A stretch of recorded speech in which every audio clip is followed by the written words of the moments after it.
Hello, and welcome to 2007 episode Mediate Podcast.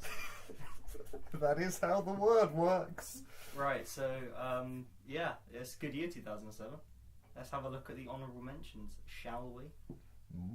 I think Tony's up first. I will start off, as I always do most of the time, with giving an honorable mention to a Halo game, because Halo 3 came out in 2007, and it's, I have to say, when I think of shooters that changed the gaming landscape, that came out in 2007, BioShock?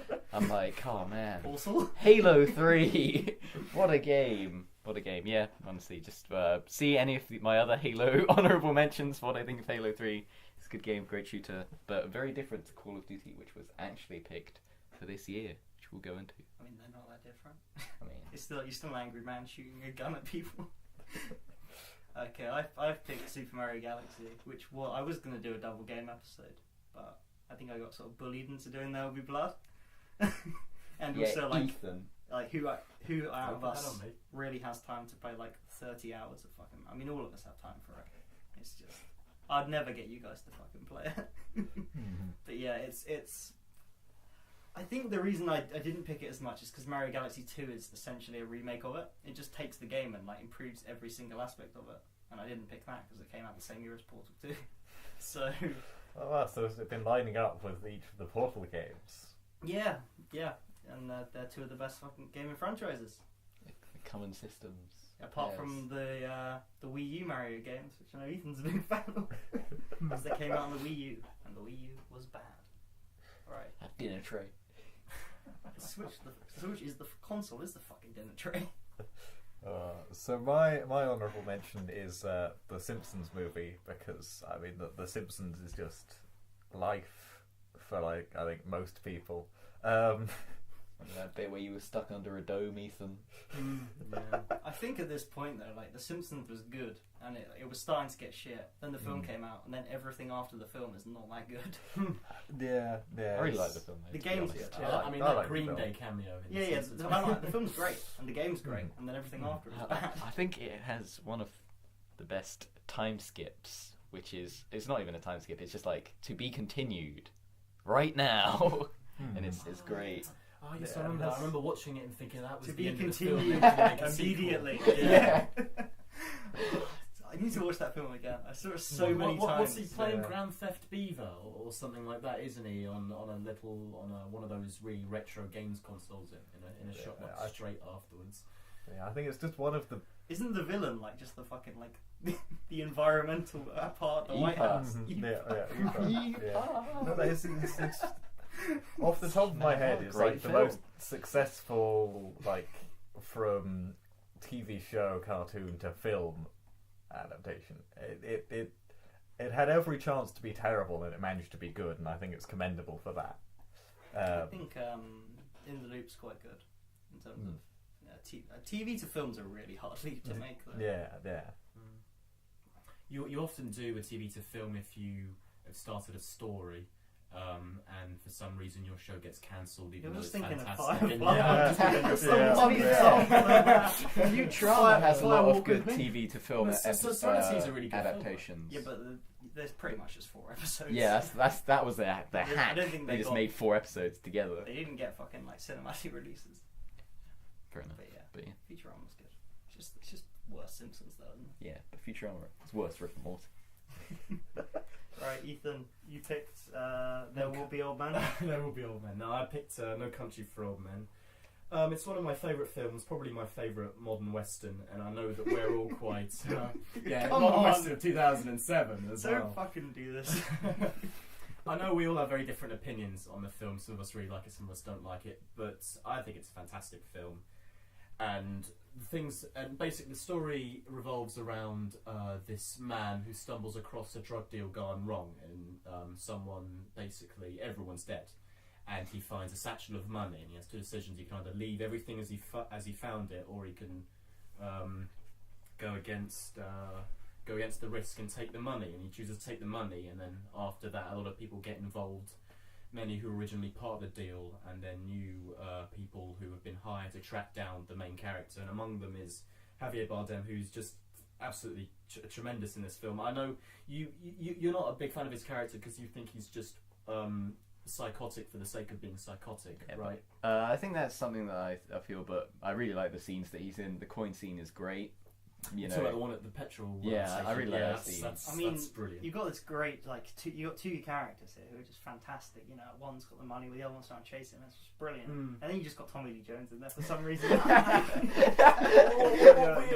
Token old man, so he can not have the country. Yeah. It should just be called No Country. It should be a way better film without the old we man. need to talk about the I don't know if we spoil honourable mentions, but the fact fact that it's got the biggest fucking false advertisement where on the back of the DVD it says the thrilling climax at the end of the film. He just fucking walks away. It's thrilling in its own right. It's not action. What do you call it? There's like a phrase you call it. You like say like action film with no action, and you have a word for that. You call it like a slow action film or something. Myself. Yeah, you've got like a phrase to describe it. It's like suspenseful action film, slow action film. I don't know. It'll come back to me. It'll probably come back to me when we're talking either about way, it. it's a really dumb idea for an action film, is my point of view. I don't know. I think it kidding. works. I appreciate the appeal of No Country. Like I do. There will be on there. Yeah, I don't know. It's a brilliant film. Those films are so intrinsically linked. It's almost annoying. It's like Messi and Ronaldo. You can't just appreciate one or the other. You have to talk. Yeah, when talking about There Will Be Blood or No Country, they're always sort of combined. It's a good double bill, especially since they came out in the same year as us. So it was Well, really hard to. I mean, good double bill. That's like 8 hours of your life. The UK release of There Will Be Blood is in 2008, which contradicts my rule for John Wick. Oh no! Points out our own flaws. Makes it okay. I have to address that. when we're flying back in time, you know, it's all weird and fluid. It's a wibbly wobbly ball of timey wimey stuff. Yeah. How that quote goes. Did you pick an honourable TV show this year as well? He picked an honour.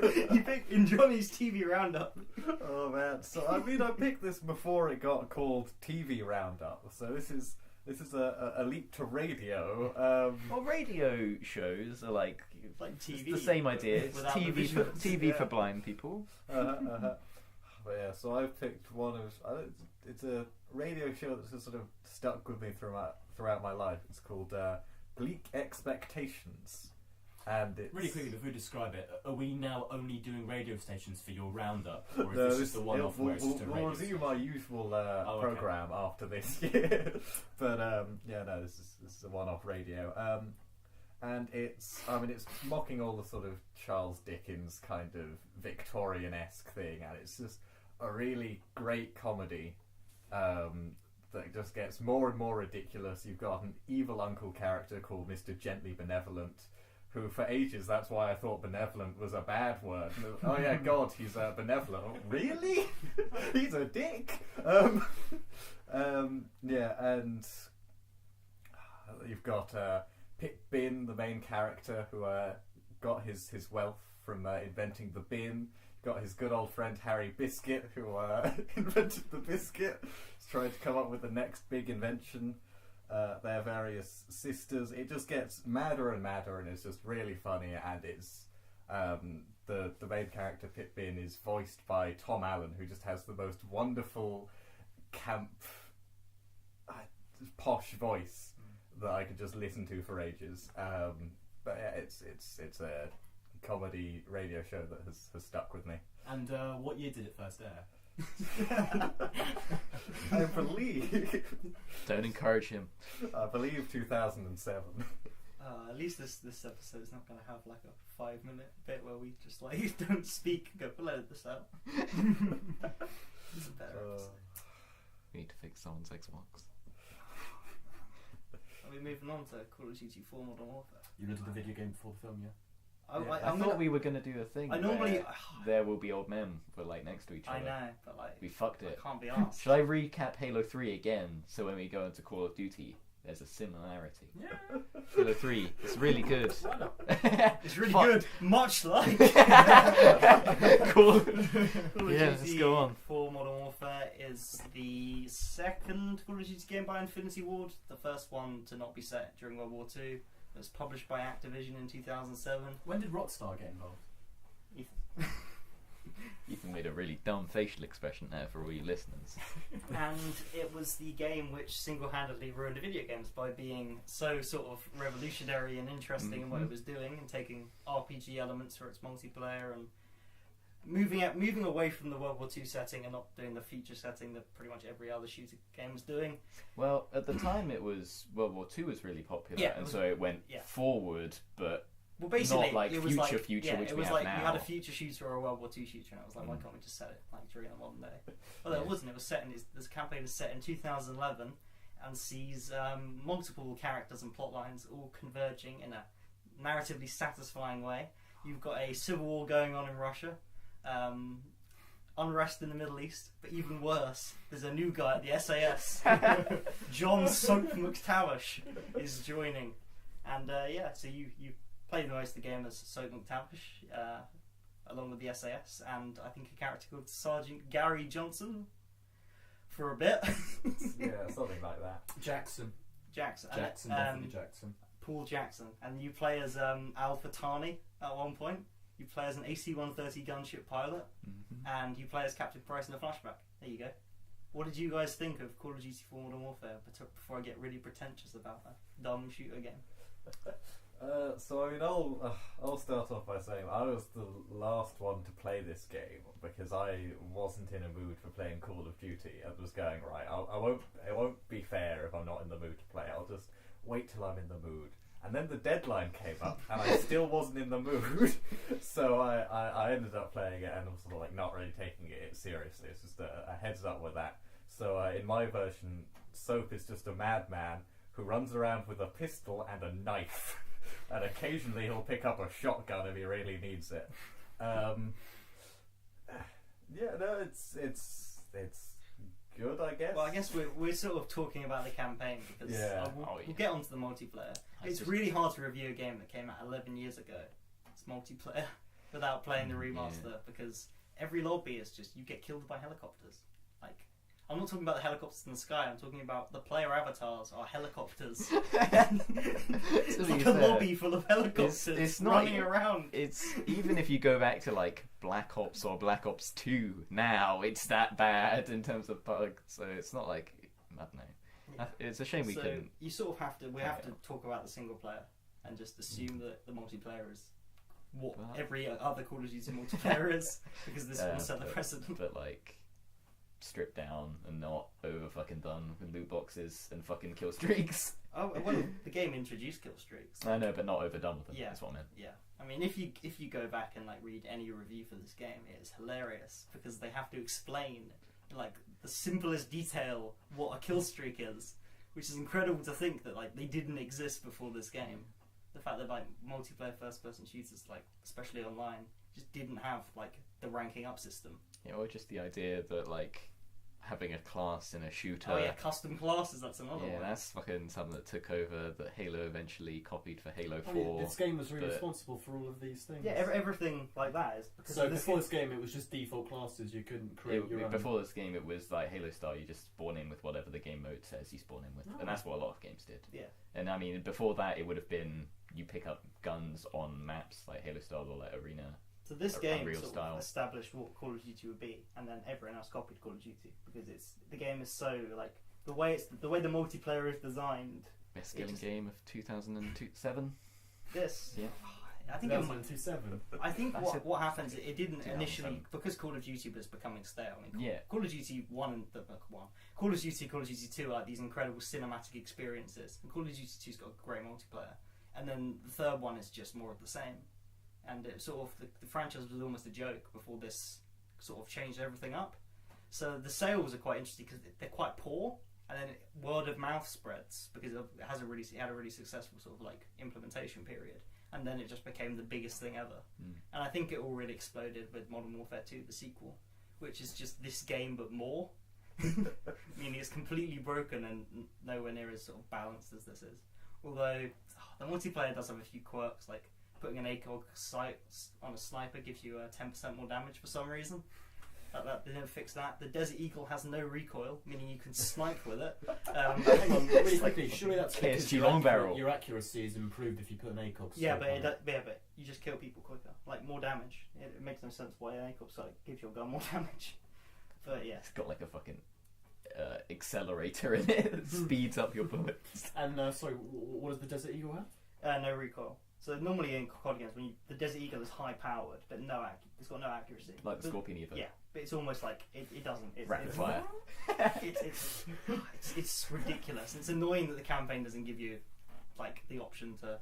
I think the best thing a COD campaign's sort of done to change things up is one of them let you go in with custom classes. Yeah, definitely the Infinity War. I think the first one to do it was Black It's Ops awesome. 2, which is a terrible campaign by the way because it's got like branching storylines. We'll put that in the fucking cut.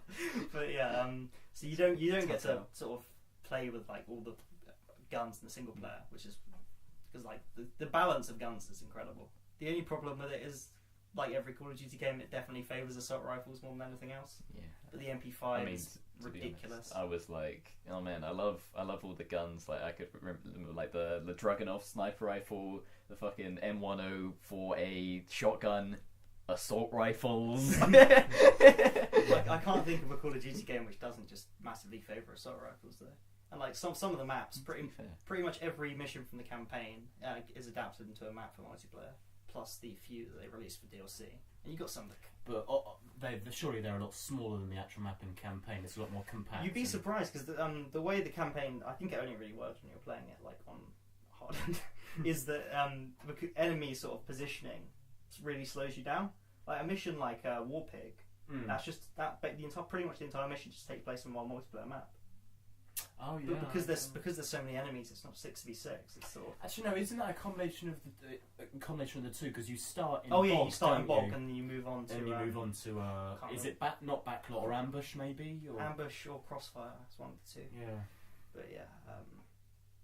See, the multiplayer is hard to describe because you sort of had to be there in a way, but you can also play any Call of Duty game now, and I guarantee you it will be the same. Because the problem that franchise has is it's never really changed up from COD 4. It's apart from Advanced Warfare, which I will defend as being the one that tried something new. Oh, yeah, and that- everyone hated it. No, Advanced Warfare was better than Ghost. Because Ghost. Was But Ghost was like, ugh. Ghost was like, the 6v6 like really quick gameplay. Like, what if it was on massive maps where you couldn't find anyone? Yeah, because I think the best thing about this compared to other sort of first-person shooters is it takes this balance between speed and realism. It's like games like Doom and Wolfenstein, it's all about speed, and Halo again. I think it's not particularly about realism, but it's about slower. gun feel and slower.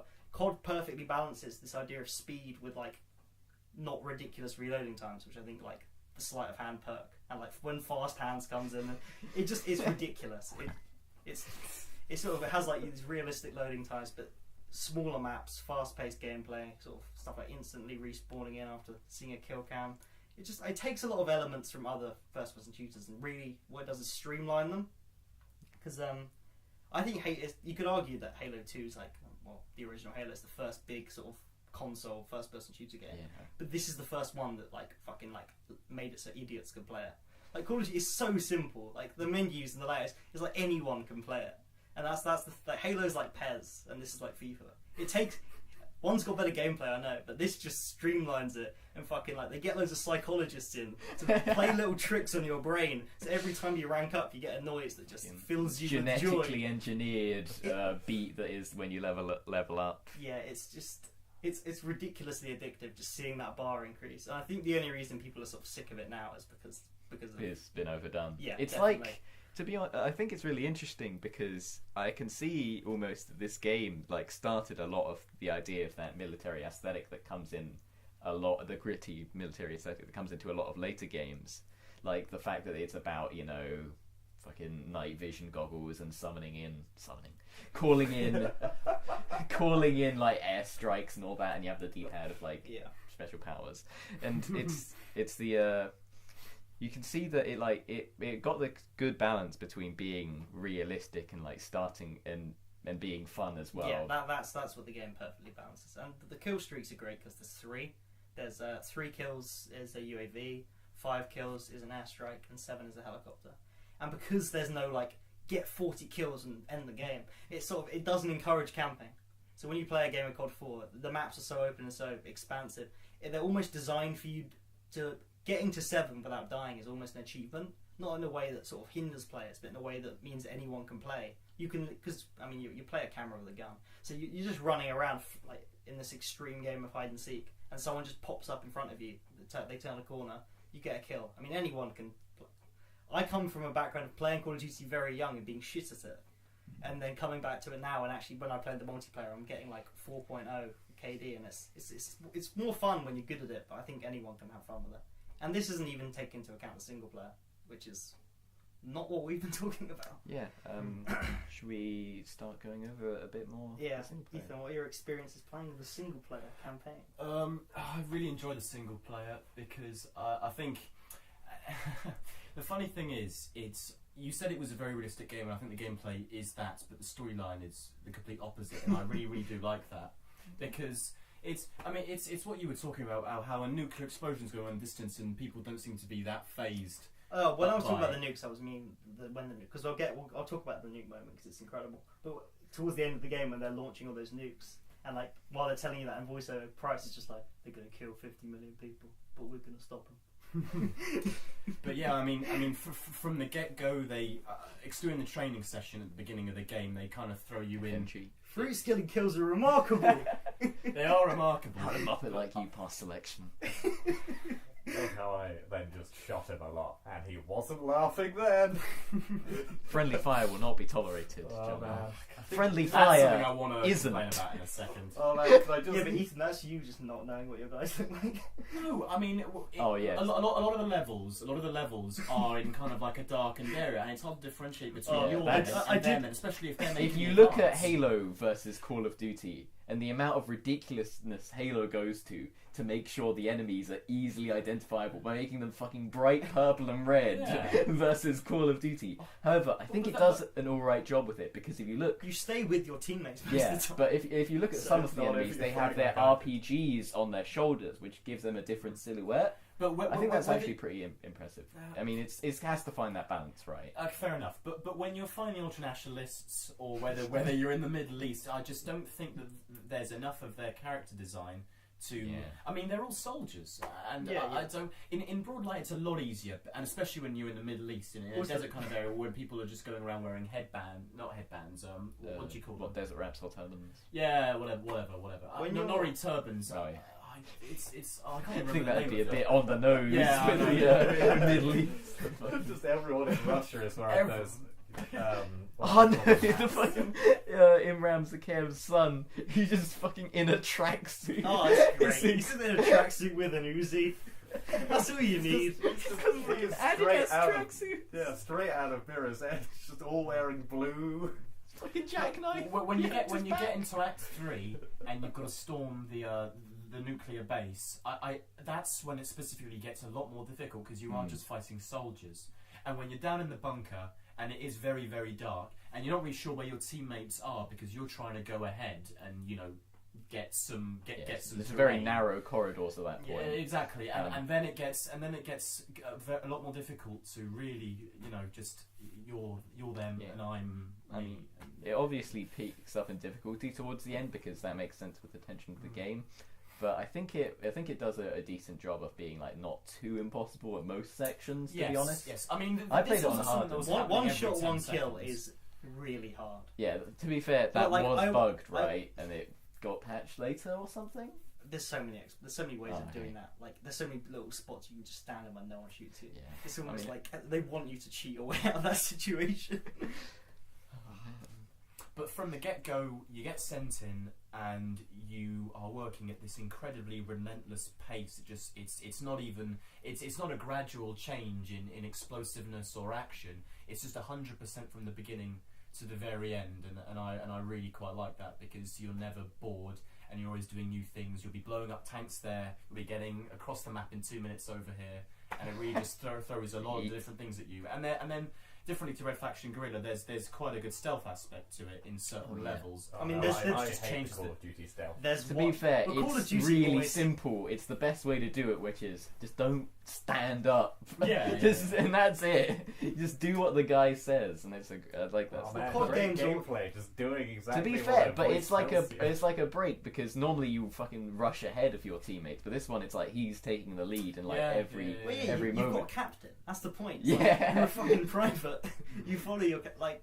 Yeah, you know, I think modern Although- yeah, go on. it's And sort of outdated a bit because modern shooters have that. It's like this big expansive plane. There's so many enemies. You can kill them in different ways. Experimenting. It's easy to call the level design dated because a lot of it is you are part of a team and you're just very slowly. it's more linear, It's very linear. but it's a lot less set PC than later Call of Duties, to be honest. I think. I mean, later Call what's the one where like your friend gets his arm stuck, so he has to die because he got his arm stuck in a That's door. Advanced Warfare. But yeah. Oh man. But surely it's more linear because the game is trying to direct you into a Yeah. specific direction. The character's literally telling you, "Oh, do this, It's do this, do like that, it's go in like this a direction." theme park ride, isn't it? Yeah, And in fact, it is like a theme park ride. And before the theme park ride part, in the flashback, when you got him on your back, your captain.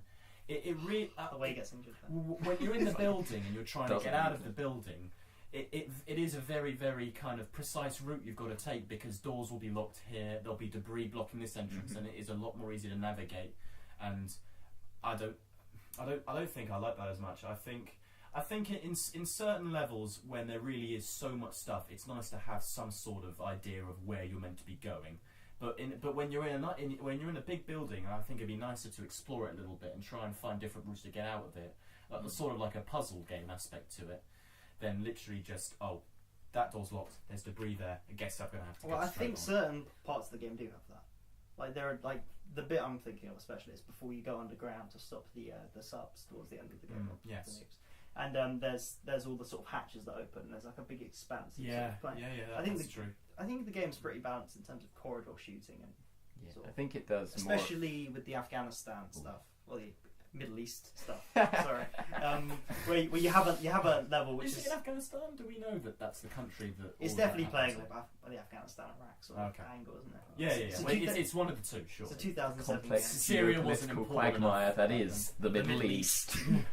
But you sort of have a level which is more open in the Middle East with the Americans. They've definitely got a distinct style of sort of like fucking grenade launchers, you know. And then you play with the SAS who are more covert and definitely more sort of it's more of a linear corridor shooter. And then those stories sort of converge into just ridiculousness. And I know what you mean. You're right, actually. It's a bit unfair for me to say that it is very linear. Well, what's nice is basically the level before game over, when you go down into the bunker, there's a section when you've got enemies in the middle, on the left and the right wings as well, and you can go whichever way you want and kind of make headway depending on whichever way you think is I guess more smart, which is nice because that just allows you more choice and decision. You know what's really neat What? is that we came from this from Mirror's Edge, right, which was a lot about speed and like precision. And for the most of the game, it's kind of slow. But at the start, you have that one section where it's teaching you how to shoot, but instead of telling you anything about health, it tells you about how to do something in the quickest way possible, right? Because you've got that mission where you shoot the cutouts. Yeah, and then at the yeah. very end of the Shoot game, those targets! at the very end of the game, you've got the Mile High Club, which is trying to beat something in as short as possible. I like that with Mirror's. Like, it never like Yeah, the the game's- time sections never really feel that big until like the last and beginning point. I like the fact that there's countdown sometimes in the game though. Yeah. Like even though like pretty much even on veteran, you're never at risk of it. Just like especially when you're trying to get him out, you know, get Macmillan out of Chernobyl. Obviously, you can just go to Chernobyl and it's fine. Yeah, what is it that you're meant to like avoid? Is Yeah, there, you're like, meant to avoid like radiated parts. yeah, but like where are they? Like, and they never came up for Just me. wherever there's a good place to hide is irradiated. It's Yeah. basically the rule in that game. And then you say, "Oh, yeah, you idiot! Why are you going into the radiation bit that looks Yeah. exactly the same I as always- everywhere else?" All Gillied Up is incredible though, because from a story point of view, like another mission of just escaping from the Russian ultranationalists would be a bit ridiculous. Well, he is ridiculous. But having those two missions, which has completely changed the pace of the game, you're playing as Price, which is cool, You got the ghillie suit, something that's probably haven't been seen. You haven't seen that before in a game. I know it's very linear, but it's so much fun. Like the bit where you're crawling and you're trying to avoid the enemy patrol. Man, that was ridiculous when you realise you get like 2 feet from people. That's actually a very good stealth moment, even though it has like no stealth mechanics. The fact that you feel that you're so close to being discovered. Like, even though you're just doing nothing. There's one guy who looks like he's just trodden on your leg and just walked on. So your ghillie suits are fucking better than the Halo active camo. I love it. How did you guys get away? It took me ages to get past those guys. First, it looked like I was gonna first thing I did was like, right, I'm gonna keep to my captain, because surely they're not gonna walk on my captain. Literally just my head up his skirt, close as I can. You just stick your head off his arse in the mission. That's basically how you do it. Stood on. Yeah, that's how you get that achievement. Yeah, no, I got stood on. People started shooting me. I'm like, oh, okay, right now I'll run to one of the trees. Being in trees. Eventually, one of the times I was like, right, there's a tank coming. I just scoot to the side, giving me plenty of room. I know I'm just a camera with a gun, but I'm going to give myself shoulder room. Oh no! It's the tank has run me over because it brushed up against me somehow. Oh fuck this! Yeah. Just took me ages until I eventually did it and got to a place where I wasn't getting walked on. I was like, yeah, no, this is not. It's the same with fun. me. That was, I think, the part of the game that I had to redo the most amount of times because I thought the game would be. I just stuck up McMillan's ass. I did that 3 times. Were you moving too fast? The whole point is you've got to go so slow. No, Yes, but the reason where I tripped up was I thought the game was smart enough to have its characters just be intelligent people who can see things less than a metre away from them. So I was trying to move out of their way, and I always got caught trying to do that. And then about 6 times later, I realised, wait, maybe I'll just stay still. And the guy is just you do what they fucking say, which is don't make any sub movements. I just love that. They always step on my legs, which is annoying because it's difficult to tell where your legs are when you don't have legs. But yeah, again, I tried multiple times up his skirt, not moving, and they still went, ugh! Alright, guys. The bit where you're going up the building to get the drop on, what's his name, Imran Zakhaev. Did you shoot the dog, or did you go around the dog? I went around that dog. I shot. You can tell what I did from that. I shot the people, but I left the dog. I don't know what that says about me. Do you know what happens if you shoot the dog? No. Like 50 dogs come at you. Like, dogs keep coming until you die, or your actions got Captain McMillan killed. But it's so funny. It's great. You shoot the dog, and it's incredible. It's like they communicate with each other through radar, sonar, or something like that. Because a wave of them just come fly off the screen. And the thing is that the game has about. The game has like about a brief 5 or 10 seconds where you think, oh, I just shot the dog and nothing's happened, I'm okay. And then you just hear a bark in the distance, right? And they just come flying at you. Javelin missiles. Oh, it's so much fun. It's like the fucking chickens in Legend of Zelda. It's great. I always feel like the game is tempting you to shoot the dog because your captain tells you, right, there's 2 things you can do. You can either shoot the dog, work your way around it. And I'm thinking, okay, you're telling me shoot the dog. You're giving me the decision, which means I feel like I should shoot the dog. And then more dogs come. I really like that you can try that mission and never get detected, and you get an achievement for it, which is really cool. Yeah. Also, then I like the sniper bit of the next mission. As bullshit as it is, when you're about to do the shot and the helicopter comes. And can you do it before the helicopter comes? I swear, if you're this good at game, you can do it straight away. Yeah. But like, you gotta wait till the wind dies. He goes, now's the time.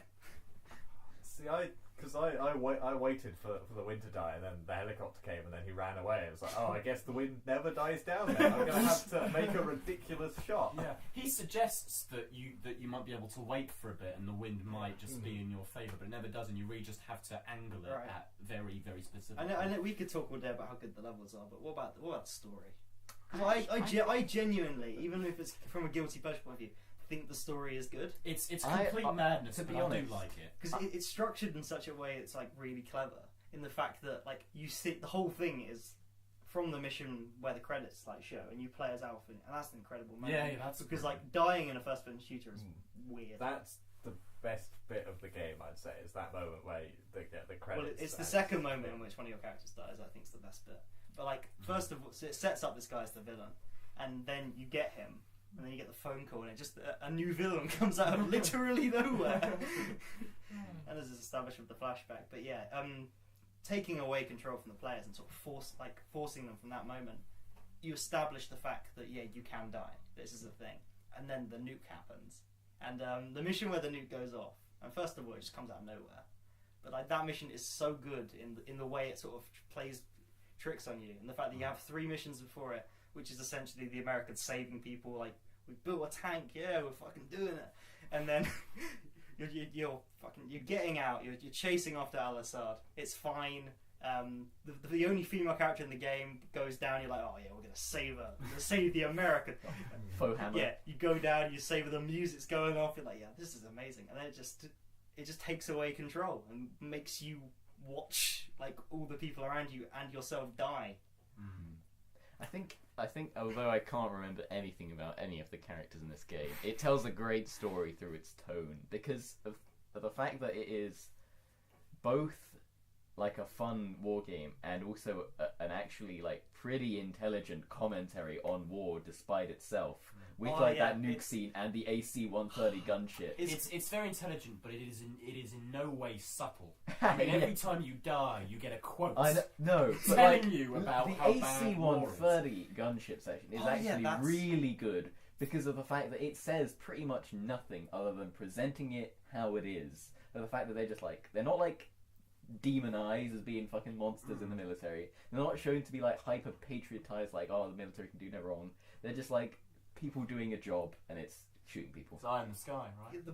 The problem with that, because that mission is it is literally just an AC-130 feed, and it's the fact it's sterile. All you can hear is the gunshots. You can't tell who anyone is. It's just lights and strobe lights.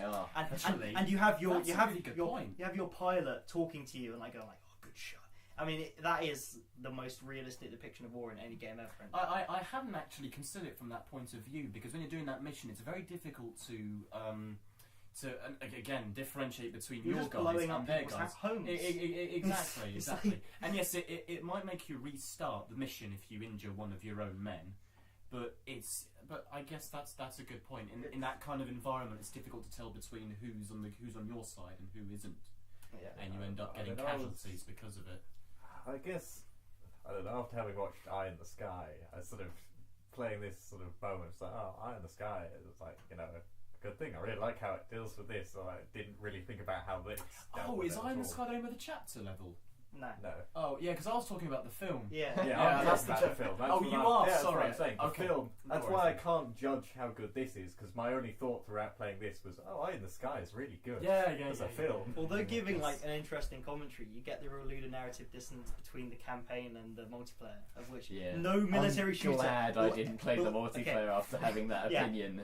This is really intelligent. Military shooters will only ever be able to be critical of the military if when you're playing the multiplayer and you get a headshot, it doesn't go 15 points. Because you almost can't in a way. But you go on. I was just going to ask what you said a minute ago, Tony, about how the game doesn't present war in a very positive light at all. Is that what COD games do in general? Do they glorify war ever? To be honest, it's not like war is good, but it's been a bit more. Bad, it's been a bit more like gung ho in like the future ones, where it's been like Mountain Dew, get double XP for headshots. I pray X to pay respect. Yeah, I feel like the nuke scene summarizes a lot of the sort of like. I don't think it glorifies the act of war, but like that really forces you to step back. And also, I think it really benefits the ending, because the fact that you've been forced to be very passive and watch yourself die twice. And I think at the end of the game, when that guy's you see him shooting Gaz. I mean, Gaz is a comic relief. He's a fucking beloved character. Even though he is just a regular guy who tells a few jokes, he's like. And then you think he's going to do that to you. You've come accustomed to being sort of just killed at that point, which makes the pushing the gun and finishing them off so much more satisfying. Like how I didn't realise you had to shoot the other 2 guys beside him, so I just emptied the clip into the bad guy and then got killed. Yeah, you called it me in Mirror's Edge. That's what I did. You know what it reminds me of? The ending to Portal 2. Yeah, a little bit. Yeah. Yeah. Ethan, you said?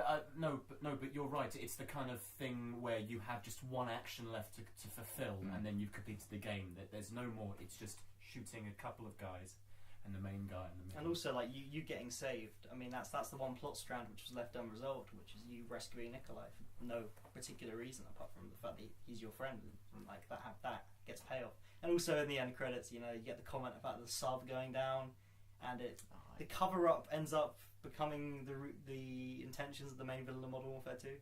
I mean, the franchise fucking just completely goes insane. Like any sort of form of control which this game sort of has in most missions, apart from Heat, just goes out the window. Because Heat is ridiculous. What's everyone's favourite map then? I assume it was Heat. Yeah, missions. Sorry, there's a lot of good ones. I mean, the cliche is all gillied up. I really like the first one. The first one that is the boat mission. Oh, the one at Wetwork.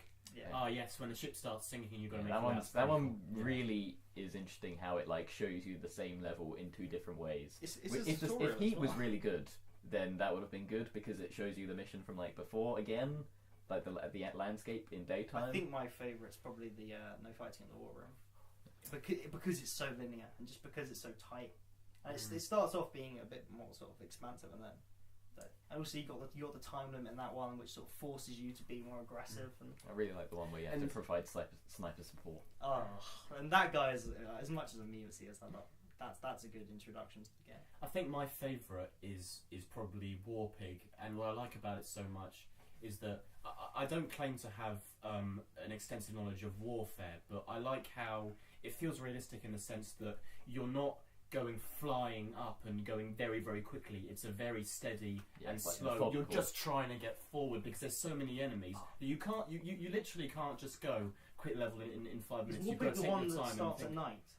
And you have to go into a building? No, Warpig just starts in day. Basically, you start in Bog, and then you make your way into the next map, and the enemy's in front of you, and you're just trying to make progress. Is that the forward. mission where you get the achievement for saving that one guy if you shoot? No, I think we're thinking of the one before that. Yeah. Warpig is really good because it has that moment where like two tanks are coming around the corner, and one is your tank, and it like needs to take out the other tank, and so it just angles its fucking main cannon and shoots through a building. Yeah. It's like, whoa! Like in that moment, you understand why like the military aesthetic took off so much because it's cool. Yeah. Especially the Marines. Tell me, what's the mission where you've got to try and find? Oh God, I can't even remember the name. Is it? Oh yeah, Al Assad. You've got to find Al Assad, and they think he's in the broadcasting news. That's Charlie like Don't Surf. the The second third. mission. Doing the TV station on Veteran is like it's killed me so many times. Like in terms of like, oh God, I'm gonna play through God of War on Veteran. I get to the TV station, I'm like, I'm not gonna play God of War on Veteran because it's too hard. Yeah, but the Veteran's got the annoying thing of infinitely spawning grenades. I think my one complaint is something that, well, it's not really a complaint. It's more just when it comes to your objective in missions, because so much of it is location based. Sometimes when you're just doing the game, which is shooting people, but it kind of feels like almost like because there's no way to keep track of, unless you have like a really good memory, how many people you've killed and how many people have yet to come. It's like almost feels like would I be better off pushing forward instead of just shooting people? Yeah. It does infinite. A problem with a few of the maps is it does infinitely spawn unless you push up. It's sort of, whereas other COD games don't have that problem. Yeah. I feel like a lot of the nitpicks are more, this is a game that came out in 2007 more than this is like a badly made game. Yeah, I feel like it's very well put together. I love how the missions are paced. And it's incredible. And also the campaign is nothing. It's like half as good as the multiplayer is. And the fact that the campaign is so good is just, I think, talks about the quality of it. I have to give this game like a 20 out of 10 if I played the multiplayer. Right. Whatever the score I'd give. What do you guys... anything else to say? Any more comments about it?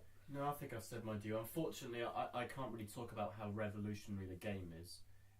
Because I don't really know enough about video games to know how much it changed. I've heard what you've said. Future Call of Duty You've games. played enough gun game and been humiliated in Stove.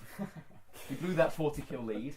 Yeah, wait, did we lose that? Yeah, it was your fault. Oh, I was working at like a 2.8 and I dropped to like a 2.4 KD. You went from like a 1.5 to like a 0.4.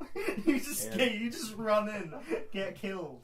Like, I was like, I had a little drop of my performance. You just stopped playing. We were really far ahead as well, weren't we? Yeah. We had a 2v2 game on some map in Black Ops 2. I was doing a thoroughly professional job, seeing out the win, whereas you just fucking like, you just took off your fucking centre backs and brought on 2 more strikers. I mean, come on, Ethan. Were we playing? So you could just walk it in. Were we playing Plaza? I think so. Yeah, it was like a really shit map. Yeah, it was a bit. Well, Black Ops 2's bad because Black Ops 2 is a futuristic game, which isn't what Call of Duty's best at. The best one after this is Black Ops because it's genius. It's like the campaign of that is you are being interviewed in the late 70s, early 80s, and he's asking you about your past. So you flash back to escaping from a Russian prison, the Vietnam War, the sort of covert operations for like the American military. It's a cool twist. Well, the real. It's got a really good shows twist. You what it is, and especially the Vietnam. That one more than this one picks from moments from films, and that definitely plays up to this like cinematic thing spectacle which Call of Duty campaigns. Is the whole game set in Southeast Asia then? No, that's the genius of it, because the entire game is you're tied to a chair being interviewed by the FBI, and you're I don't know. That's probably I don't know if you actually know you're being interviewed by, but because you're recounting events, you go all around the world because you're a Black Ops. Well, if it was FBI interviewing him, you know who it would be talking to him, right? Will Parsons, surely. Oh man, I thought I wasn't going to have to do any editing for this. I like how sorry.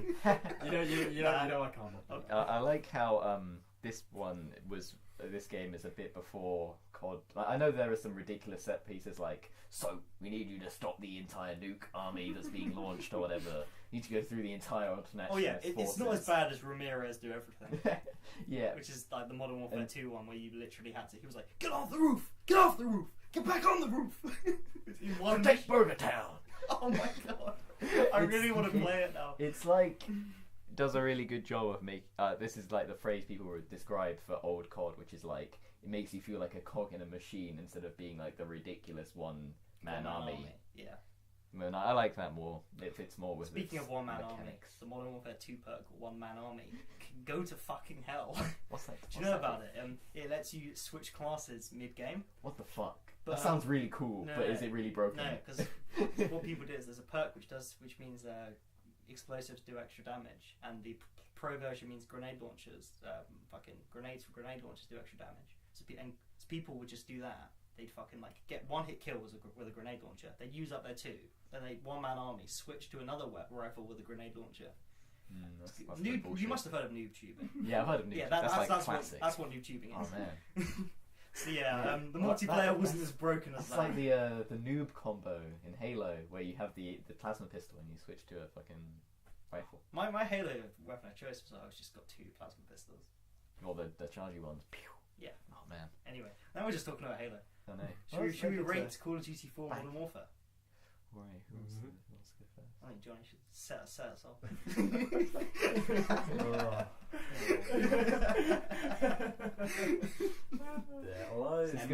Is this going to be a contrarian TM episode? I'm not too sure. There might be a split. There might be a. Didn't enjoy this as much as you guys have. You guys were going through, going, "Oh, I can't think of a bad mission." I was like half of them. So. I mean, that's just not true, though. Yeah, I mean, I'll accept that I wasn't. I'll accept I wasn't in the mood to play it, but also my feeling is a sort of Call of Duty game. Like, yeah, but it's like the first Call of Duty game where you could just go, "Oh, it's Call of Duty." I think you're not sick of Call of Duty. You're sick of fucking people going on about Call of Duty. You're sick of seeing it everywhere you go because this one was so good. Became ubiquitous. It is the game that ruined games. Is that meant to be like this game more than it's ruined the world? I know, but like pretty much. I don't know if your hatred towards Call of Duty comes from. He doesn't hate it. Yeah, you don't hate it, right?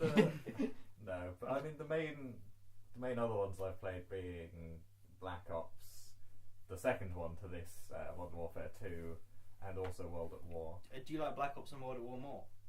I think so. You're a tryout guy then. Basically, how it works is you're either an Infinity Ward guy or a tryout guy. And I know Sledgehammer make it now, but Treyarch games are slower. That's warfare. They're the fucking like. For some reason, everything just takes a second too long in those games. And Infinity Ward, I think. I mean, they're pretty much a joke because they're so fast. Everyone knows that it gets incredible when Ghost came out. Oh yeah, Ghost is when Infinity Ward were like, well, I think we're just gonna stop making these games now. But yeah. Anyway, I'll give it a 7 out of 10. I mean, that's reasonable. Saying you didn't play the multiplayer and you still think the game is a 7 out of 10. I mean, I wouldn't have liked the multiplayer anyway. I'm not a multiplayer person. That's true.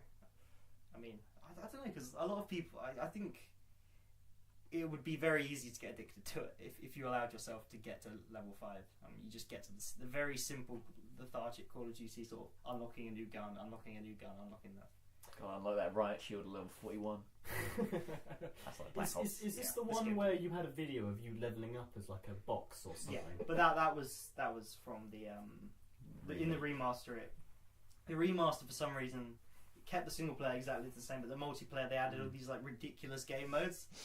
Like, I made that clip to showcase how the remaster's terrible, not the fact the game's terrible. The fact that they have prop hunts in fucking Call of Duty now. But yeah. So I thought this game was really, really fun and enjoyable, and I like how I've only played this game once, but once was enough for me to notice that none of the maps or missions or anything really blur into one. I think they are all very, very different, and I don't know the names of all of the missions, but if you describe it to me, I'll be like, yeah, I know exactly the one you're talking about, because they really are very different. It's also nice to hear that this sounds like the Nevermind of the COD world. First-person shooters, but definitely. Yeah, exactly. Which, I mean, anything that changes something completely and just kind of sends something off in a whole new direction, I will always appreciate. And for that reason, I think I will give it a really high 8. Fair enough. I think if I was just reviewing the campaign, which is it's fairly short, it's punchy, it's pretty memorable, I'd probably give it an 8. But it's partially nostalgia, and partially the fact that the multiplayer is just so addictive. Like, I had to say to myself when I I went back to it, obviously, just to see how it holds up. I said when I get to level 25, I've got to stop, because it's ridiculously addictive. It's like injecting like sugar into your veins. So obviously, I'm going to give it a 10 out of 10. Well, that leaves me. Man, I really like this game. I honestly never considered myself a Call of Duty guy, because being a person on the internet, you have to pick a side. There's an extreme, you have to hate everyone from the other side. Even though I love both Halo and COD.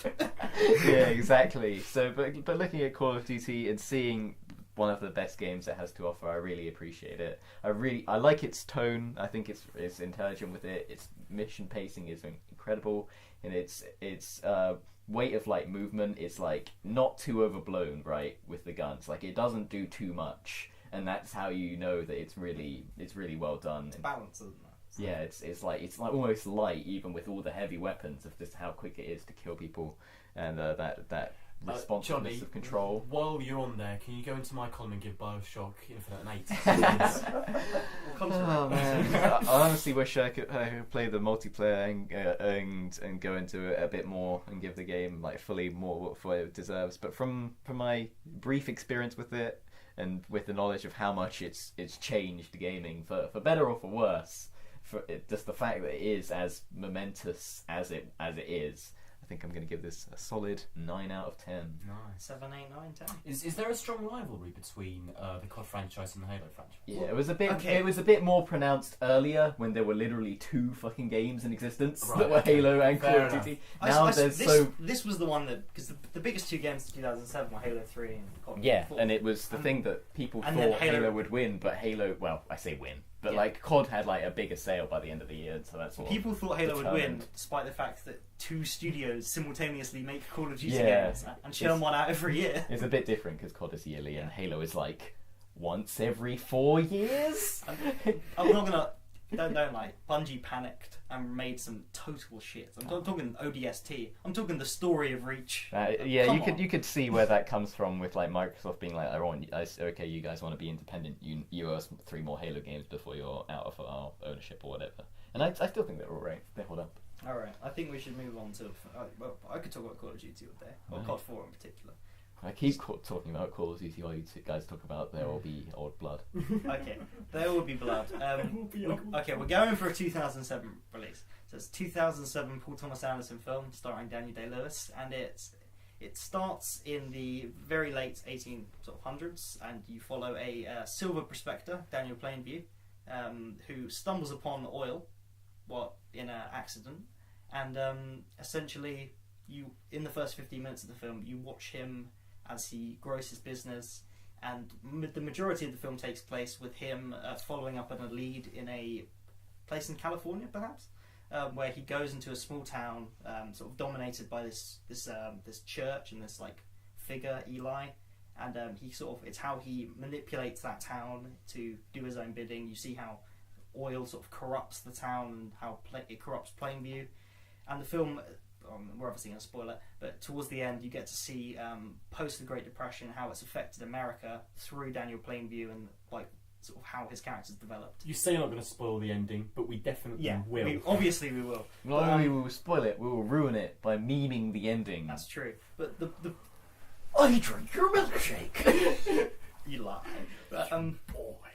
Brain I think Every day I This is what this is. Yeah. This is why Harry wasn't going to do it, and we've immediately descended. You're not going to get 7 words in before I interrupt you with a quote from that film.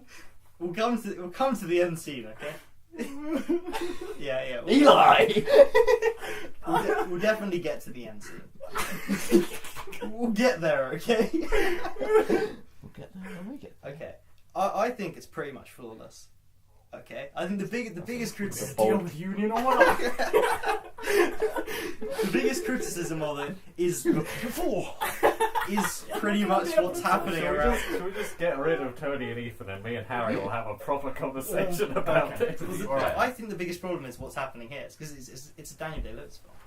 It's almost like he's so all-encompassing, and the character is the film. Incredibly So magnetic performance. So I love much him. so that you can just do what we're doing and just sort of do impressions of him, and it's a lot of fun. And we do impressions of him because we're so like fascinated by his behaviour and what he does and how he says things. I don't know. I sort of say his quotes because I kind of just want to understand them more and where he's coming from, because sometimes he says sentences that are so like Ridiculous. yeah, exactly, and just so kind of out of the ordinary and sometimes really shocking, and he does things inexplicably. And there are so many quotes from that final scene that are literally just, I mean, you can understand what he's saying. He's speaking English, but, I mean, every day he drinks the blood of lamb from Bandy's tracks. I assume the blood of lamb is oil, but, you know, I think there's something more there than just the oil. I mean, if he wanted to say oil, he would have just said oil, but it's blood. It's Oil. He's taking their livelihood away I'm so from them. glad that Bandim escaped being slaughtered on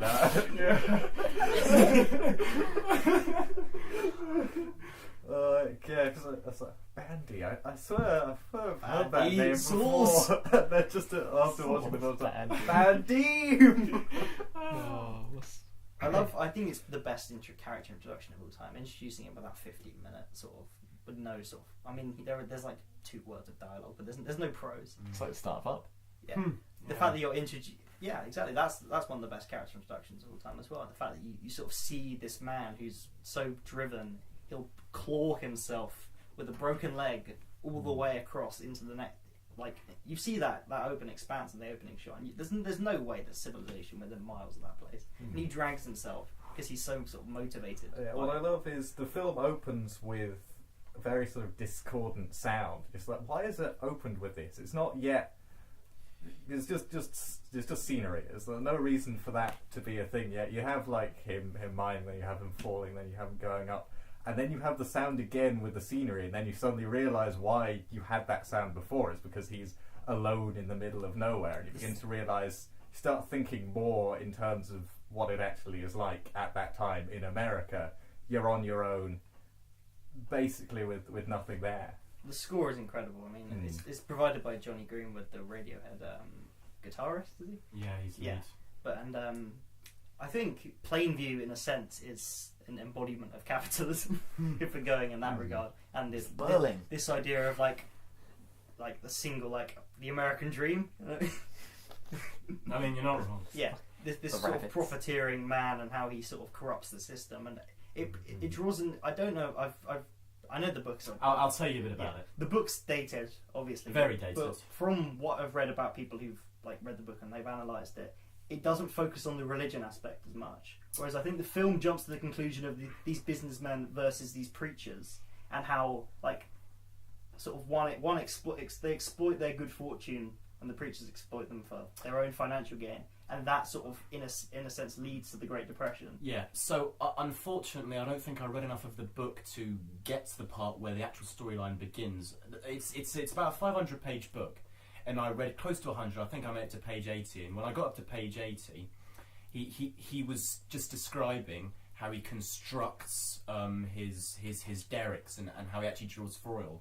And it was like an encyclopedia for how to drill for oil, and I just found it so boring. So I didn't actually get to the part where the actual storyline kicks in. I mean, you're gone. You get shown that visually, don't you? And that's why I think the film's openings. Because Yeah. he obviously read the book and was like, "We're just gonna all this boring shit. Skip down the first montaged.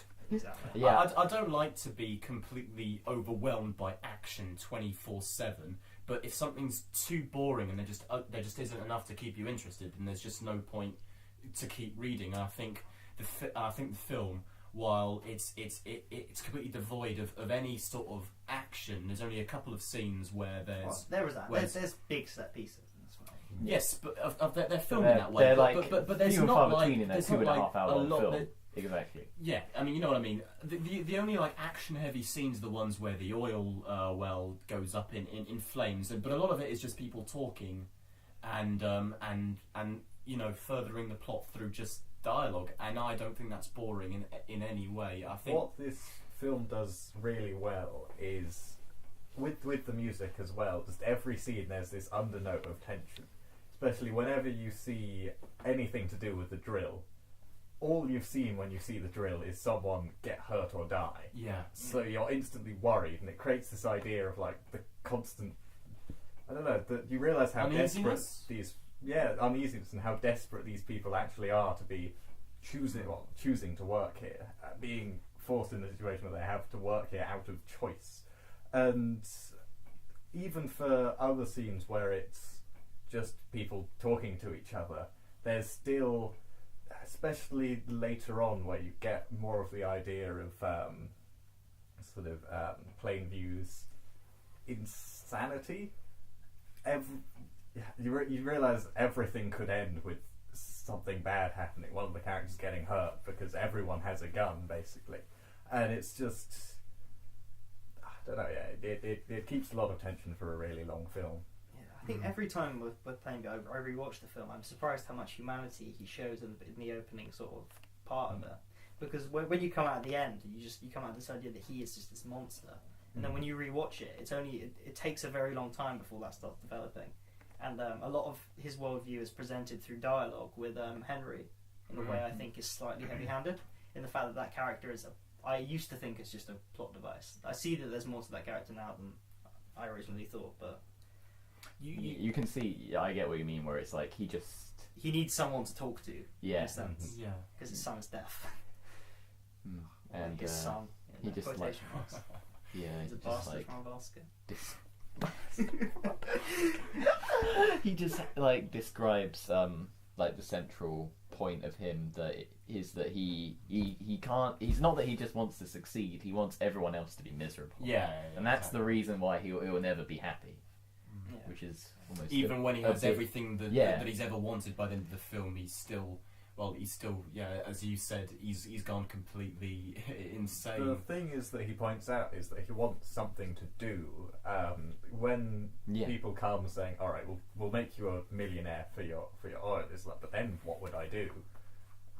He's got nothing else apart from this business, which is why he like throws himself so much behind it and does so much. And I think he does his own drilling. He's a family man. I like the idea of him selling him. He takes this child to partially. I think partially. Should we tell everyone about how I didn't actually kind of figure that out the first time? To be I fair, watched you the did film? watch it when you were like very young. Yeah, I did. I don't know why I watched that. Come to think of it, it's probably one of the oldest films I remember seeing, and I'm not sure why I picked to watch that. It's not really a film for like 10 or 11-year-olds. No. No, it's not. No, it's not. I think someone just told me about it, and I watched it, and I really liked it. Say it louder. The band, my boy. But yeah, for the first 45 minutes of the film, basically before he meets Eli, he's not like a guy that you fall in love with from the get-go, but he's not someone that you hate, like, instantly. And as soon as Eli comes in, that's when the rivalry comes in, and that's when he starts to get some competition, and I think that's when his truly dark nature starts to come out. And still, you have a bit where you realise because he seems nice, because he's like, everything you see is like, oh yeah, I'll give you a fair amount of money for that, I'll give you a fair amount of money for that, and then you have, no, we won't give them oil money, we'll give them quail money. That's quail the first prices, time. Yeah, the first time you still realise, oh yeah, he is scheming, but fair enough. He's taking advantage of them. That's how he. That's not presented as being really evil at that point, or just an artifact of the time. Yeah, it might be something. It's just part of the time. Yeah, and then even when Eli first comes up, he's being smart and noticing these things, and you sort of highlights a bit how the other character's wrong. But you still think, especially later when you like see the church and the way that he has a lot of the people in the community like wrapped around his finger, basically with his because he's a very similar character to Plainview in the sense that he does these little showpieces to get people on his side and believe what he's selling, basically, and you're still there thinking, okay, I guess Eli is the bad guy here. He's going to be the one who comes up later, and also the rival oil companies like that, they're going to be the bad guys, and then slowly you realise, it is Plainview all along. Yeah. The scene where Eli sort of challenges him for the first time, that's a really well shot scene. Tell me which scene this is. The one where it's Plainview's addressing sort of the Sunday family, the old guy. And he's the camera sort of he sort of just comes from out of shot Eli and like challenges Plainview. Yeah, and, sort of and there's a point in the scene where you see in Plainview's eyes that he's realised that the person who's actually in control here in this town isn't the father. We've all watched the vocal control video. Yeah, I think we might have done that. Yeah, which I recommended. Oh, yeah, you did. It's a good video. It is a good video. Yeah, but a lot of it isn't just about vocal control, just control in general. That's a criticism of the video. His real like motivations are just like always wanting to be in control. That's why he gives away his son in quotation marks again, because the fact that he's deaf means that he no longer has it. He can't use his words to control him to get him to do what he wants. Also, pushes him that scene is amazing. Partially just for this facial expression on his face. Don't you mean on the train? Yeah. No, I mean after when the oil was going up and it's on fire and everything. Yes. And you mean when they put out the fire? They put on the fire. It's great. Yeah. So you see just the dollar signs in his eyes.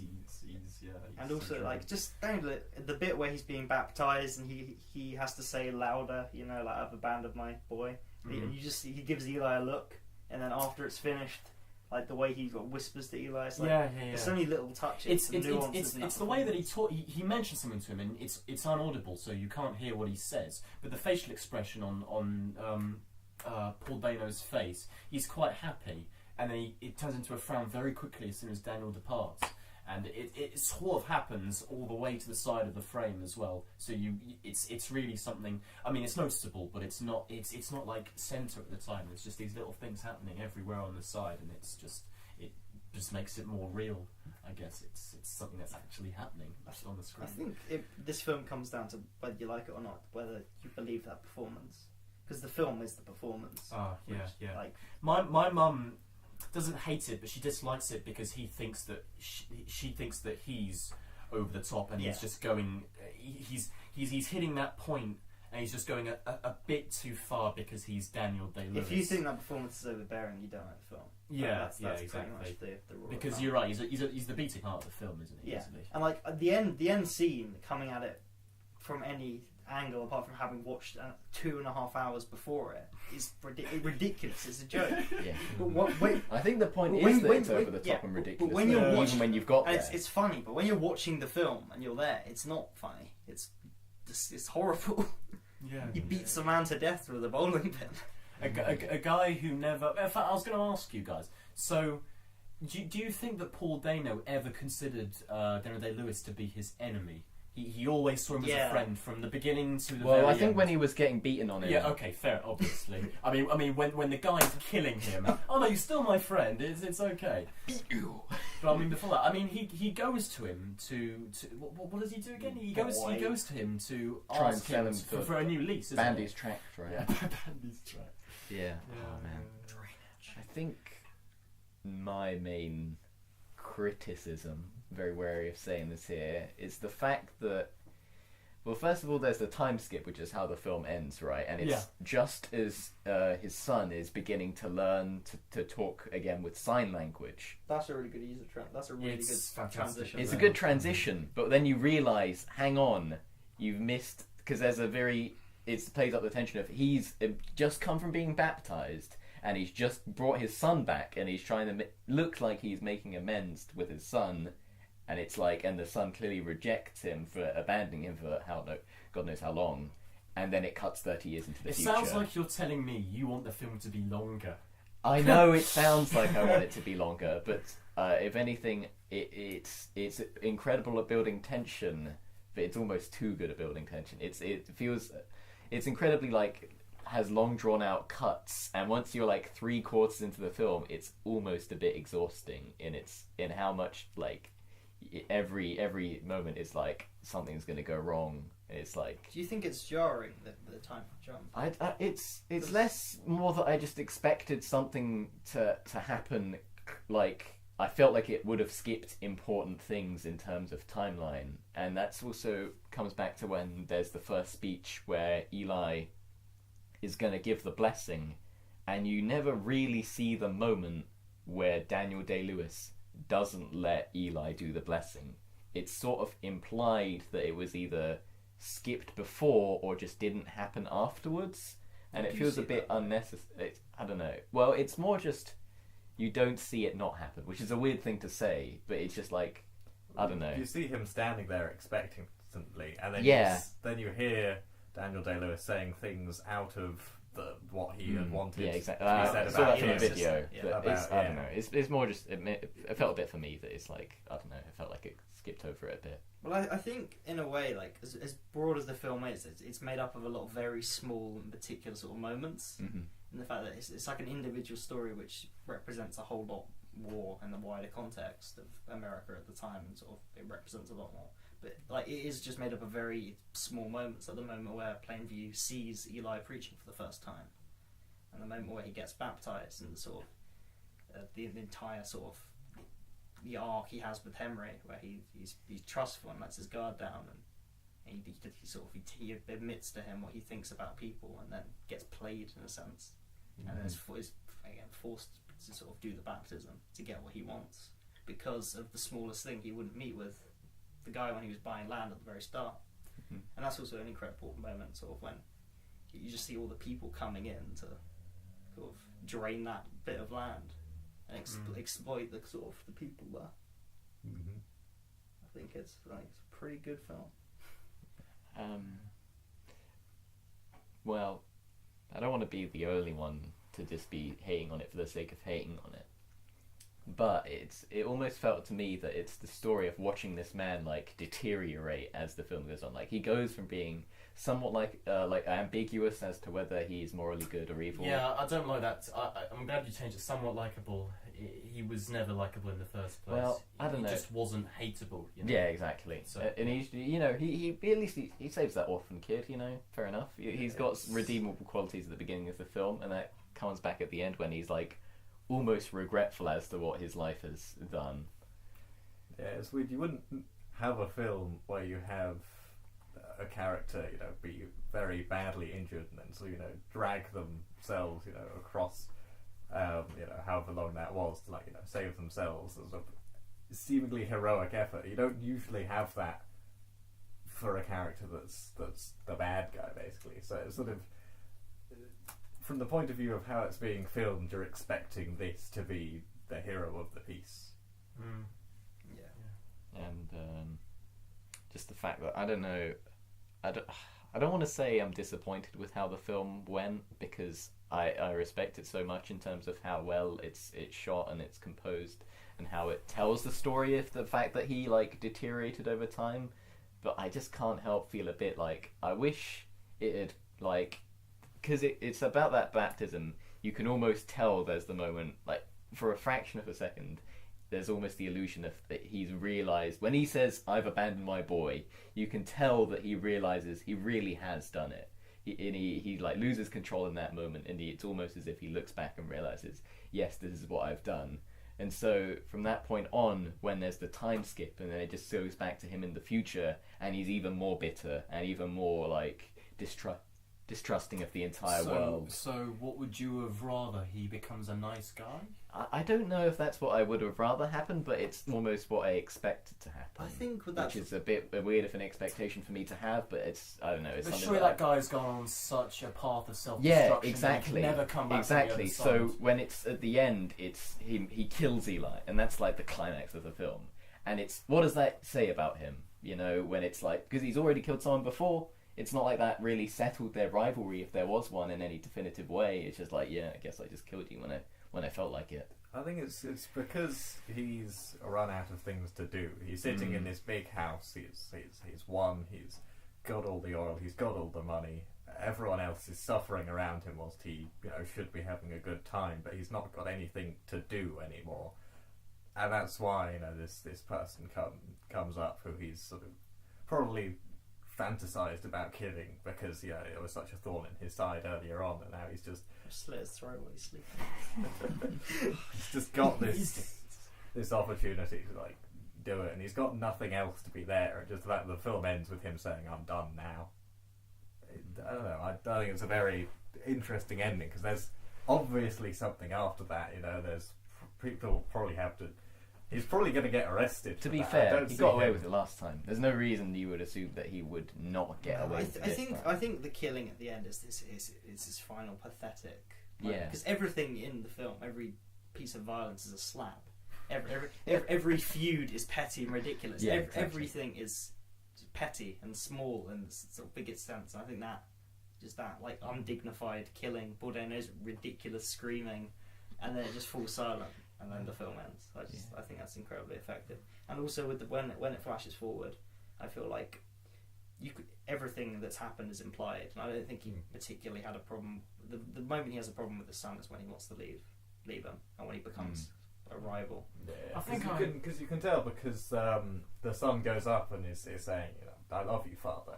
That's his final line to him though. It's like I'm glad there's no you and me. Thank God that there's you and me. I just really like this film. It's fun. I think I also agree with you. I think that scene the last scene of the film needs to be in there because you're right. It does show that he's kind of like he needs to be constantly entertained. He's almost like a little child. He needs to keep doing things to have like a reason to live almost.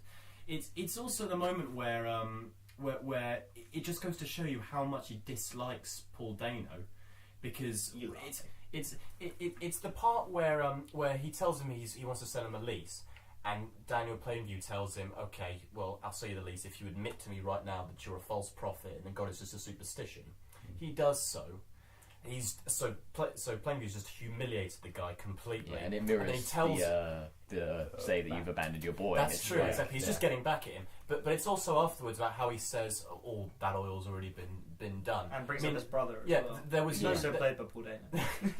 There was no need to do that in the first place. He just wants to make the guy feel small and just undermine him. And I think that scene just ties it all nicely, quite well.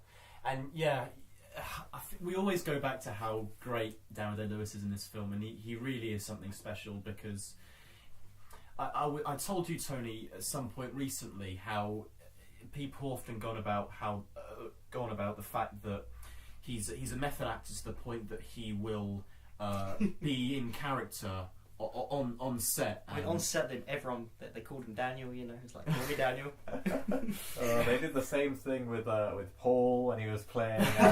He was playing the other brother. It was just confusing when he was playing Eli, though. Yeah, but it's the things like how on the set of Lincoln people would have to call him Mr. President, and yes, someone could look at that and say, okay, well he's just being pretentious now, but he's gone to such a level of method acting that he really wants to bring this role to life, and you see it in the film. and there's something about his acting that is he's so concentrated and focused on his character that he just never ever breaks out of character. He never puts a foot in wrong at all. And if I find it difficult for someone to tell me that Daniel Day-Lewis is a nice guy in real life, because after seeing him in that film, he's so realistic in it, and he plays the complete personification of yeah, as you said, he's just a monster, that there has to be some element of him in that character for it to be so lifelike. Well, he's the ultimate method actor, isn't he? So, Oh, I'm sure he is. like, have you ever seen Daniel Day-Lewis interviewed? He's just nothing like you think. It's crazy. It's absolutely crazy. I saw an interview with him for this film, and not only does he look different, but he speaks with an English accent, and he also sounds. I mean, there's just something really calm and peaceful about him. And he just seems like a kind of guy you'd go out to have a drink with. He's just a nice guy, but at the same time, I can't trust him because he's played Daniel Plainview, and he's played it with just such a sense of putting his entire heart and soul into that character that I just can't imagine him being anything but, because his performance is just so mesmerising. I think we can all admit the bit where the nuke went off was a bit too much. I was with it till they killed off Gaz. I know. Did you imagine, like, Plainview just like kills Paul Dano? Yes. No, Nukes the corpses. he kills Eli, and a message shows up that's like, Friendly fire. reason. Then you get a quote from George Orwell straight afterwards. The cost of an oil derrick, $80,000. Oh my god. Anyway, I think we should probably finish Oh up. man. Wait, what? Yeah. How long have we been recording for? Should we vamp some more? 1 hour 20 minutes. That's pretty. You know, completely coincidentally, our first 4 podcasts are like 1 hour and 7 minutes. We obviously perfected the format to be that long. I have no idea how that's happened, but yeah. Okay, we need to review though a bit of blood, and then Ethan, Come back to me. You start. No, I want to be come back to as well. Johnny, do you want to start? Or should I start? You can start. Okay, I'm gonna. I'll start if no one knows. Alright. I didn't really care that much. But, I don't know. Do you want to go? Yeah, I'll Do go. you want to go first or last? I mean, this is your choice. So if you want to go last and have the final word. I used to like There Will Be Blood. Then I really liked it, and on seeing it for a third time, I love it. I think every time I see it, much like any sort of great film, you notice more things. You notice more like intricacies in the plot, more depth to the performance, like the way it's shot. Like, every time I listen to the score, I appreciate the work that Jenny Green has done even more. And I think it's a 10 out of 10. I don't think it's one of the best films ever made, but I think it's almost flawless. If I see it, the more I know if I saw it 5 more times, I think it's the best film anyone's ever made. Yeah. In the way it's improving every time I see it. So yeah, it's last time I saw it was a 9, but this time it's a 10. Do you want to go? Yeah, I'll go. I'm not really. I don't know. I was coming here. I was thinking. I think it's an 8 out of 10. And then talking about it, I was like, actually no. It's more than that. Oh, it's so good. It's Jonathan so good. Knowles. You can't give it an 8. I'm gonna give it a 9. That's the highest he's ever given. Yeah, I know, that puts it up amongst my favourite films. This is Ethan. I don't even know what's happening. We're on a roll with the films we're showing him at the moment. I know. It's fantastic. Still get caught for a 7. It's not as bad as Portal 2 or 9, which is the unforgivable act. We can't forget though, Ponyo 8. Yeah, I was way too low, Jonathan. What is that? An exception. All right, Ethan.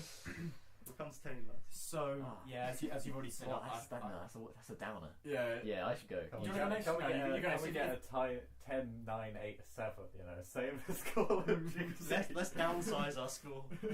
Ethan, what are you giving it? Wait, no. Yeah, we downside. Well, I'll tell you really quickly, in summary, what I really love about the film. I love the cinematography of it. I think when you go on Google Images and you type in "There Will Be Blood" framing, there are a lot of fantastic pictures that come up. Beautifully framed. Of, and it's just God, it's masterful. It really is. You have these diagrams that are kind of mathematical. And you know what I'm talking about? You've seen these. It's like how every shot is just it's geniusly just, like the way it's composed. Yeah, the fact that it's like a lot of single take shots, but the fact that the camera will change from zooming into different locations to change the frame is how it like keeps that flow going in a very good way. And you're right, the flow is so constant and continuous. It's an even flow, it really is. It's the video that you showed me. I think it was by Nerdwriter or whatever. He counted the frames of the film. Yeah, that's the video. And they are so close. We all watch fucking YouTube videos. We're getting Tony into video essays. Like Nerdwriter. Yeah. Oh man. Yeah. How's every frame of Peyton? Oh, Nerdwriter is the best one though. His video on Arrival was great. And one last thing, really quickly as well. I think the mark on a really, really good film is when you watch it and someone else has watched it, and you ask each other questions about it and what their opinions of the film was. So I'm not joking. This is you trying to justify the fact that every day we were just talking about this film for about half an hour. we did because it does a really good job of revealing a lot by not revealing much at all, and it allows a large proportion of the film for you to take away with. It doesn't really explain everything. It just shows events, and you're meant to walk out and talk to people about it and what you think so and so means. Like, did he love HW at all, or was it just all for show? Just these little things that makes you just love the film even more. I think I'm going to give it a 10, a low 10, because it's. I don't know if it's in my top 15 or not, but I think the lowest 10 I'll ever give is probably to The Shining, and I like this film more than The Shining, so it'll be a 10. That leaves me. Oh man, it's really hard for me to come at this film because I really feel like it just shows that there will never be a perfect 100% like all humans will like this film. Mortal 2. Yeah, I mean, case in point, Jonathan Knowles. Jonathan Knowles, you gave it a 9 out of 10. No one's gonna love it. Well, I mean, like a 9.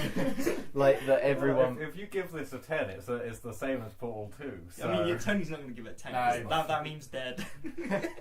Yeah, I almost wished that this was in the faux 10 out of 10 days because So then you I can- could get away with it. Yeah. But it's really hard because I feel like every problem with me watching this film comes from me and not from the film. So I feel really unfair when I say that there are things that I didn't like about it that are just because of my expectations that I just felt for some reason. And it's the fact that I appreciate how well shot and how the tension is built and how these characters are so interesting and you want to decipher them so well. But the fact that where they go, I just don't connect with. I don't. When I see Eli when I see Daniel Day-Lewis suffer, it's just. And at the end of the film, I see how miserable it is. I just feel miserable with the fact that he went down this path, and I'm just like, well, I appreciate it for its quality of construction that it did this and went in this direction, but the fact that it doesn't really. Again, it's just not the film I want, which is really annoying. When you look at all the main characters of the film, there's not really a clear protagonist, is there? There's one character you care for a lot. I guess it's HW. And I think something that the book got right for the first 80 pages was that the book is written from HW's point of view. It's a retelling of his past with his father, and I think they get that right because you're invested in it for a while, but then, as I said, it really just becomes a manual on how to drill for oil, and it doesn't quite cut it for me. I think that's just because we live in an age where we need action. And back then, you could read a book, and I don't think you'd need to have. You just ruined the book again. Tony, can you give it your score? Yeah. Oh man, I'm impressed by so much by its framing and its technical skill and its score that I find it really hard for me to be like shit, which is unfair. So what I'm gonna do is I'm gonna take the number of pages Ethan read of oil and divide by 10, and that's my score Nice. of 8 out of 10. Can I say one last thing? Would you genuinely give it an 8 though? Because I don't know. There's been plenty of things I've reviewed where I've appreciated. I think it's You told me that it was the a film that highest you- film. It's like the highest rating I'd give a film I don't like, which is really I don't know. I love so much about it that it's really annoying that I just don't like the direction of the plot and how I empathise with the characters. I think it's literally how I feel about Blade Runner 2049. That I just don't like where that film goes, and not to any fault of how the plot. It's just because I was invested in a different. I wanted it to go a different way. Yeah, and that's fact. yeah. You told me earlier on that because there is a massive difference between enjoying something and thinking that it's good, and this is a film that you think is fantastic, but it just doesn't. You don't enjoy it as much as film. the next Yeah, guy. but like Not for me. Mm. But that's okay. At the end of the day, we're all different people. Yeah, yeah. I mean, And, that's the best 8 out of 10 review anything has ever got before. yeah, Hate it, 8. yeah, exactly. Can I say hateful eight. one last thing really quickly before Yeah. we start the podcast? I think- One of my favourite songs on the album was "Suck My Kiss." Oh, It's a- oh man, I think it's very impressive that everyone else has like dragged up my opinion of this, because I was like going in with like enjoyment was less than an 8, but hearing people talk about it and how much you can get out of the conversation of trying to decode There Will Be Blood Yeah. is it's so fun. adds to the deconstructing that enjoyment film. It's of almost the like film. really good films, pieces of art. Yeah. Yeah. You know what we need to do now then? We need to do a mediate for Reservoir Dogs, so that we can talk about how great it is, and then that will. Reservoir Well, Dogs. Well, did Wait, Reservoir Dogs come out in 2006, which is the next episode? And that would Yeah, need nice to... transition, Harry. Segue. I see what you did. Oh, these are some segues of the films of 2017. You know what also exists? Another thing. So Ethan, also exists the wheel we need to spin. well, it's been a while since Ethan's done one, isn't it? So, Yes, 2010. Oh, do you think I'll be able to follow it up with Sonic 06? oh no, he's doing. 10 out of 10 things. Yeah. So wait, so what are you picking?